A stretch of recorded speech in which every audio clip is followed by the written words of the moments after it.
Hello guys, आज हम जानेंगे कि पाइथन का हम यूज़ कहाँ कर सकते हैं। ठीक है, where we use Python, right. और ये हमारा तीसरा लेक्चर है कि हम पाइथन का यूज़ कहाँ कर सकते हैं, राइट। कि हमारा ये भी इंट्रोडक्शन का ही पार्ट है, तो इसमें हम ये जानेंगे कि पाइथन का यूज़ हम कहाँ करेंगे, right. Where we use Python. तो देखिए, पाइथन का जो यूज़ है वो बहुत जगह पे किया जाता है। We can use in everywhere. Python का यूज़ हम सब जगह पे कर सकते हैं। द मोस्ट कॉमन यूज़ है जिसको सामान्यतः इसका यूज़ करा जाता है, उसको हम यहाँ पे बताएंगे। तो इसका पाइथन प्रोग्रामिंग का यूज़ जैसे आपको डेस्कटॉप एप्लीकेशन यानी कंप्यूटर में चलने वाला कोई एप्लीकेशन बनाना हो, जैसे कंप्यूटर में बहुत सारे कंप्यूटर गेम्स होते हैं, तो उसको आप इस लैंग्वेज से में आसानी से बना सकते हैं। फॉर वेब एप्लीकेशन जैसे जीमेल है, आपका फेसबुक है, तो ये सब वेब एप्लीकेशन है। आपको गूगल में चलता है, तो जो कि ब्राउज़र पे चलता हो उसको वेब एप्लीकेशन कहते हैं। तो इसमें आप वेब एप्लीकेशन बना सकते हैं।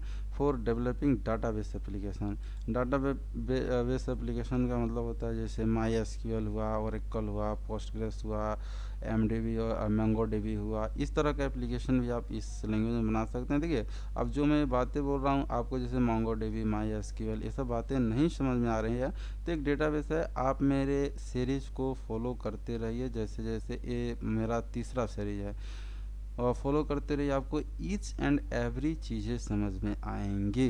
ये मेरी 100% गारंटी है, राइट।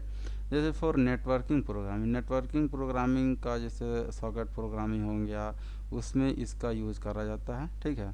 फॉर डेवलपिंग गेम्स, और गेम्स बनाने के लिए भी, मतलब गेम्स बनाने के लिए कोई सॉफ्टवेयर बनाना हो तो आप उसको पाइथन में बना सकते हैं। फॉर डेटा एनालिसिस एप्लीकेशन, जैसे आज बिजनेस एनालिस्ट, डेटा एनालिस्ट का मतलब पोस्ट आता है कंपनी में, तो आप उस एप्लीकेशन को भी आप, जैसे वेब स्क्रैपिंग हुआ, उस तरह का एप्लीकेशन आप पाइथन में बना सकते हैं। मशीन लर्निंग, ठीक है, अब मशीन लर्निंग का भी एप्लीकेशन आप इसमें बना सकते हैं, राइट। और मशीन बना सकते हैं नहीं, इसी में होता है, right. Machine learning for internet of thing. अब आईओटी का मतलब होता है, जैसे मान लीजिए कोई घर है जिसमें चाहे घर का एप्लीकेशन छोड़ दीजिए, बहुत सारे जैसे गाड़ी आते हैं जो रिमोटली स्टार्ट हो जाते हैं। ठीक है, इंटरनेट ऑफ थिंग, तो रिमोटली स्टार्ट हो जाते हैं, तो उसमें आईओटी का यूज होता है। यानी वो जैसे रिमोट और उसका सेल्फ आपस में किसी कम्युनिकेशन के माध्यम से कनेक्टेड हैं। ठीक है, तो उसको आईओटी कहते हैं, राइट। और आईओटी का मतलब जैसे मान लीजिए कि आप यहाँ पे सोए हैं, आप किसी रूम में हैं, उस रूम में फैन है, वॉल्व है, आप उसको चाहते हैं बंद कर दें, उस वॉल्व को सोए से बंद कर दें, तो आईओटी उस टेक्नोलॉजी को आईओटी कहते हैं, इंटरनेट ऑफ थिंग।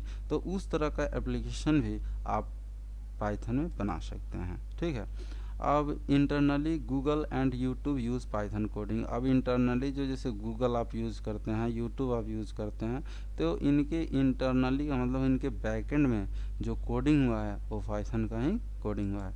अब नासा जैसे रिसर्च सेंटर है, तो NASA and New York stock exchange application developed by Python. NASA and New York stock exchange का एप्लीकेशन जो कि पाइथन में बना हुआ है। Top software company like Google, Microsoft, IBM, Yahoo using Python. जो बहुत सारी बड़ी बड़ी कंपनी है, गूगल है, माइक्रोसॉफ्ट है, आईबीएम है, याहू है, ये भी पाइथन का यूज करती हैं, राइट। तो ये हमारा पाइथन का यूज हुआ, ये हमारा तीसरा लैंग्वेज है। Thank you guys, next lecture के लिए आप बने रहिए, राइट। Okay, bye.